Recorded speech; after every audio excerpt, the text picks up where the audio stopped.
Hallelujah, hallelujah, hallelujah. देवाला आपण धन्यवाद देऊया.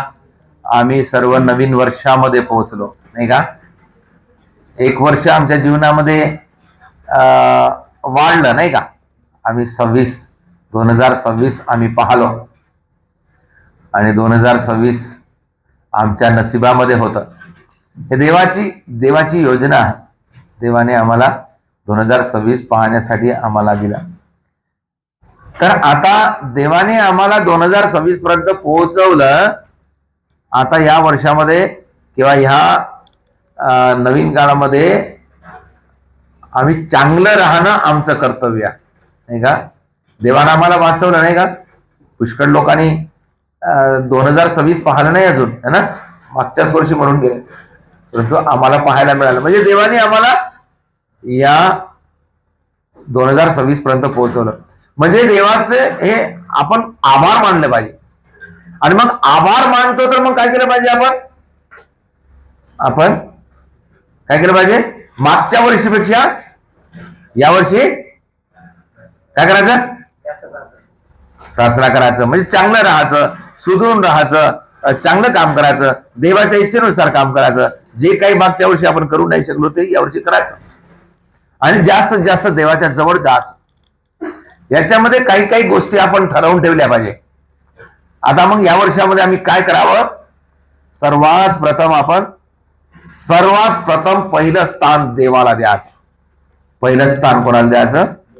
देवाला द्यायचं. देवाकडे वळायचं. देवाकडे वळायचं. देवाच्या जवळ यायचं.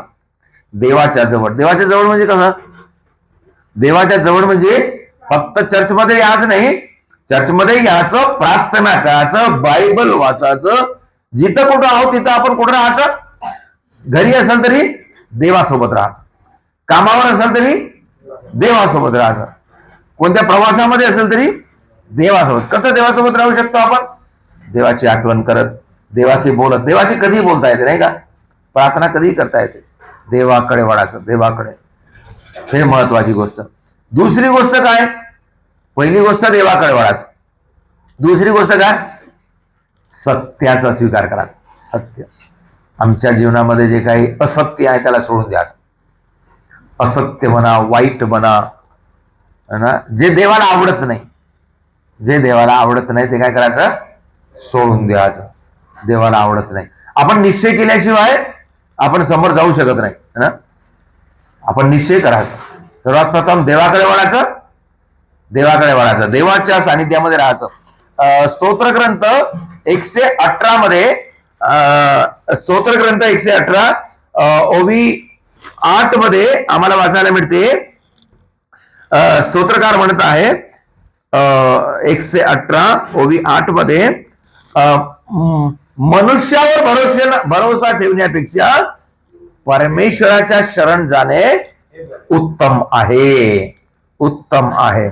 मनुष्यावर भरोसा ठेवण्यापेक्षा परमेश्वराला शरण जाणे उत्तम आहे. Hallelujah, hallelujah, hallelujah, hallelujah.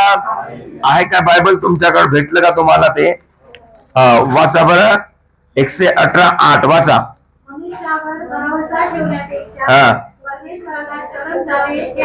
हे बरे. आम्ही काय करतो? मनुष्यावर भरोसा ठेवतो. मनुष्यावर तर भरोसा ज्याप्रमाणे भरोसा ठेवायचा त्या ठेवायचंच. आम्हाला काम करावं लागते, आम्हाला व्यवहार करायला लागते, तर ते ठेवायचं. परंतु त्याच्यावर मनुष्यावर जास्त अवलंबून नाही राहायचं. आपण अवलंबून राहायचं देवावर. देवाला शरण जायचं. देवाची प्रार्थना करायची. आम्ही काय म्हणतो कधी कधी, माझा मामा आहे, काका आहे, ते मला सांभाळते, मला ते पुरवते. हे आपण अशा प्रकारे कधी कधी आमची भावना राहते. माझा बाप मला सांभाळते, माझी आई मला सांभाळते. परंतु मनुष्यावर जेव्हा आम्ही भरोसा ठेवून जगतो तेव्हा एक दिवस काय होते? धोका होऊ शकते. परंतु आपण काय करायचं? परमेश्वराच्या शरण जायचं. परमेश्वराला शरण जायचं. सर्वात महत्वाची गोष्ट. परमेश्वराला शरण गेलेला माणूस कसा असतो? तो परमेश्वराच्या इच्छेनुसार जीवन जगतो.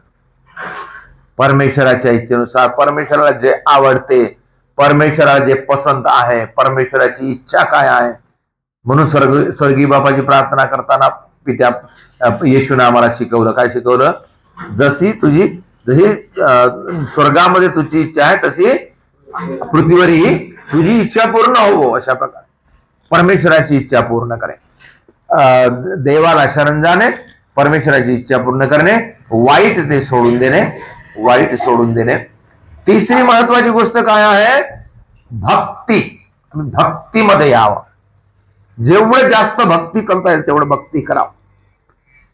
रोज श्रीमनाचं, प्रार्थनेला याचं, बायबल वाचायचं, मनन चिंतन करायचं, देवाची गोष्ट आमच्या मनामध्ये राहावं. ज्याच्या मनामध्ये भक्ती आहे देवाविषयी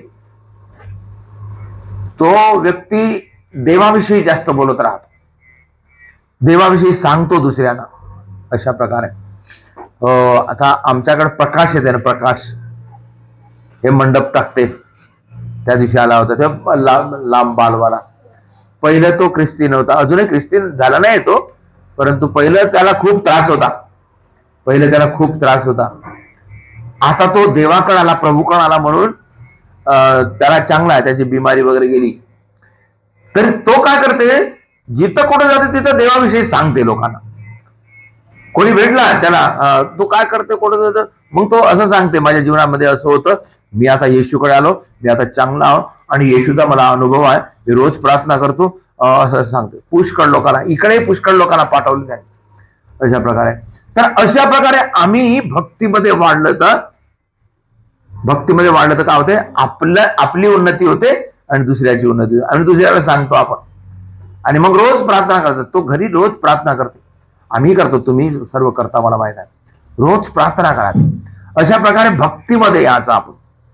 भक्तीमध्ये आमची भक्ती वाढली पाहिजे. आमची भक्ती नाही का? आपण काय करतो? कधी कधी व्यायाम करतो ना, व्यायाम करून आमचं शरीर मजबूत झालं पाहिजे नाही का? मग शरीर मजबूत होते का व्यायाम केल्याचा? तशाच प्रकारे व्यायाम करून जेव्हा शरीर मजबूत होते, त्याचप्रमाणे प्रार्थना करून आमचा आत्मा मजबूत होते. प्रार्थना करून करून, भक्ती करून, गाणे म्हणून, बायबल वाचून, प्रार्थना करून, स्वर्गीय बाबाची प्रार्थना स्तुती करून, रोजरी म्हणून आमचं आत्मिक बळ वाढते. आपलं आत्मिक बळ. आणि चौथी महत्वाची गोष्ट, आपण कधी कोणाला घाबरू नये, कारण आमचा देव आमच्या सोबत आहे. आमचा देव आमच्या सोबत आहे. आम्ही कोणाला लाजून लपून नाही राहायचं, कोणाला घाबरून नाही राहायचं, कोणाला भिवून नाही राहायचं. आपण देवाला भ्यायचं. देव आहे आमचा, सर्व काही करणारा देव आहे. देवाच्या पलीकडे कोणीच नाही, देवाच्या पलीकडे कोणीच नाही. म्हणून आपण देवावर भरोसा ठेवून त्याच्या आज्ञेमध्ये राहायचं. Hallelujah, hallelujah, hallelujah. आज दोन वाचन आपण वाचलो. एक सुवार्ता वाचली आणि एक आशिष वाचला नाही का? आशिष वाचला, त्याच्यामध्ये काय आहे? एक कथा आहे नाही का? कोणती कथा लक्षात आलं का? काय वाचला? कोणाची कथा आहे? सामुएलची कथा. काय होती सामुएलची कथा? सामुएल एक बालक होता, लहानचा बालक. मग तो काय करत होता? एका मंदिरामध्ये एली नावाचा एक याजक होता. तो एली नावाचा याजक मंदिरामध्ये राहत होता. तो म्हातारा होता.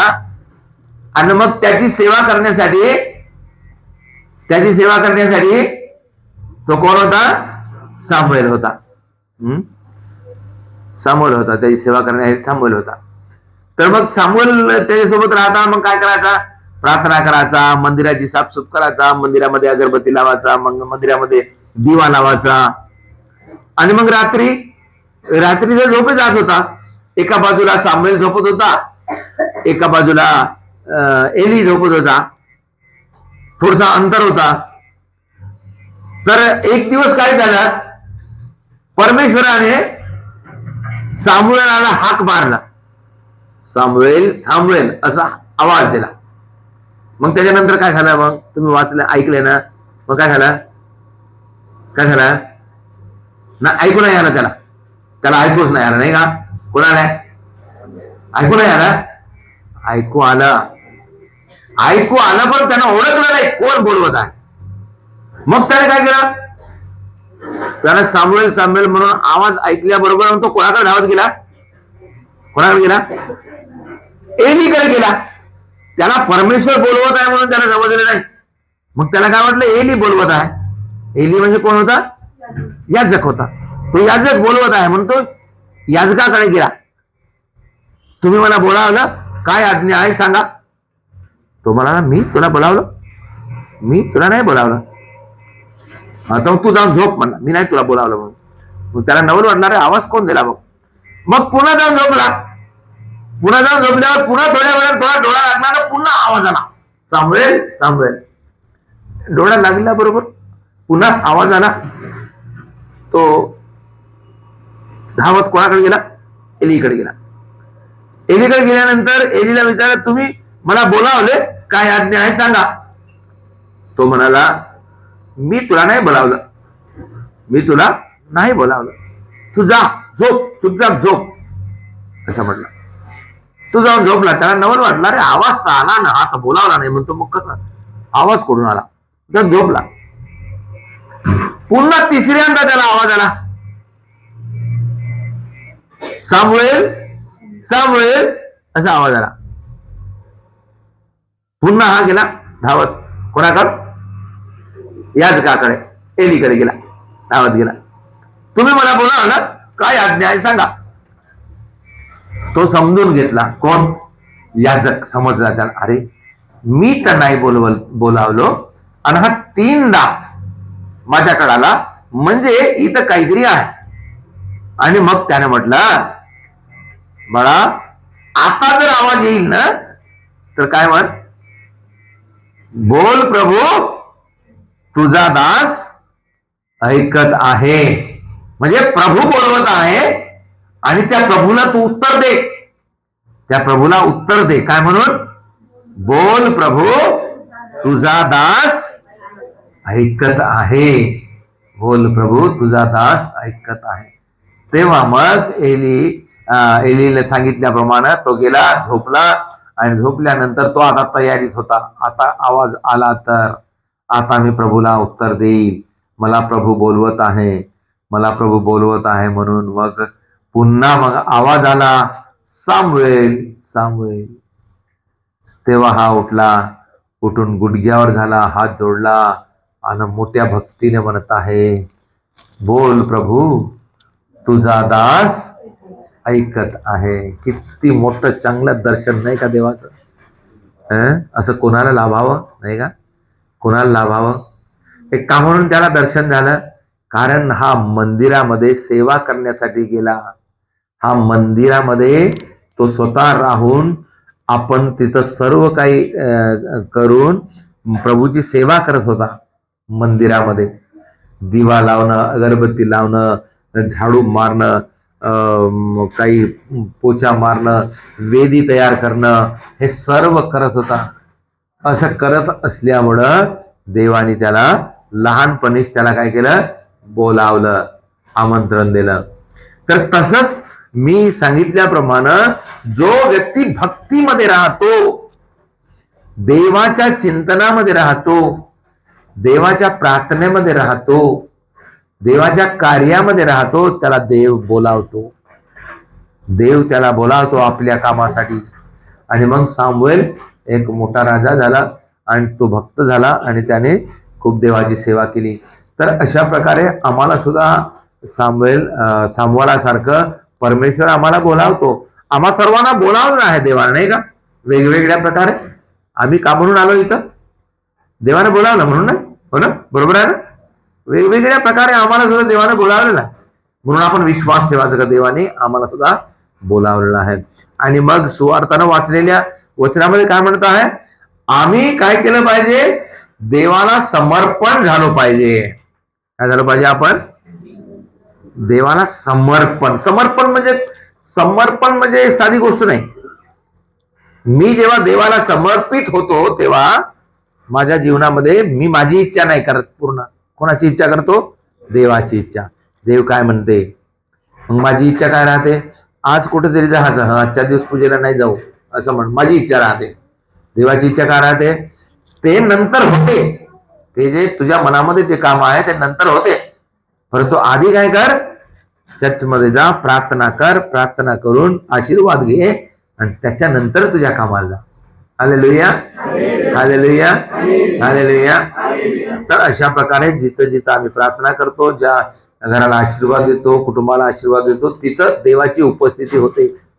म्हणून आपण प्रार्थना करत राहायचं, घराचा आशीर्वाद करत राहायचं, कुटुंबामध्ये आशीर्वाद करत राहायचं, आम्ही चर्चमध्ये यायचं, रोसरी म्हणायचं, हे सर्व करत राहायचं. असं केल्याने आमची काय होते, भक्तीमध्ये वाढ होते. आम्ही भक्तीमध्ये वाढतो आणि देवाच्या सोबत राहतो आणि देवाची कृपा आमच्या सोबत राहते. म्हणून आपण देवाच्या कृपेमध्ये आपण वाढलं पाहिजे. त्याच्यासाठी प्रभू आम्हाला बोलवत आहे. आणि आम्ही जसं नवीन वर्षामध्ये पदार्पण केलेलं आहे, तसं त्याचप्रमाणे आपण नवीन बनलं पाहिजे, नवीनीकरण झालं पाहिजे. आमच्यामध्ये जे जुनं आहे ते आपण सोडून दिलं पाहिजे, जे वाईट आहे ते सोडून दिलं पाहिजे. आणि समजा आमच्यामध्ये पहिलं आम्ही चांगलेच होतो, समजा वाईट नव्हतो, तर मग आता काय करायचं, वाईट नव्हतो तर त्याच्यापेक्षा चांगलं बनायचं, पुन्हा चांगलं बनायचं, भक्तिवान बनायचं, विश्वासू बनायचं, विश्वासानं प्रार्थना करायचं, विश्वासामध्ये प्रार्थना करून एकदम देवाच्या जवळ राहायचं. आणि देव आम्हाला आवाज देणार, बोलावणार, आणि देव मग आम्हाला आपल्या कामामध्ये आपल्या कामामध्ये लावणार. आपण देवाचे आभार मानूया, देवाला धन्यवाद देऊया. आणि देवाने आम्हाला या नवीन वर्षामध्ये पदार्पण करण्यासाठी संधी दिली, त्याचे आभार मानूया. आणि आम्ही चांगले बनून एक चांगले विश्वासी, चांगले भक्तिवान लोक बनण्यासाठी प्रभूकडून आपण आशीर्वाद मागूया.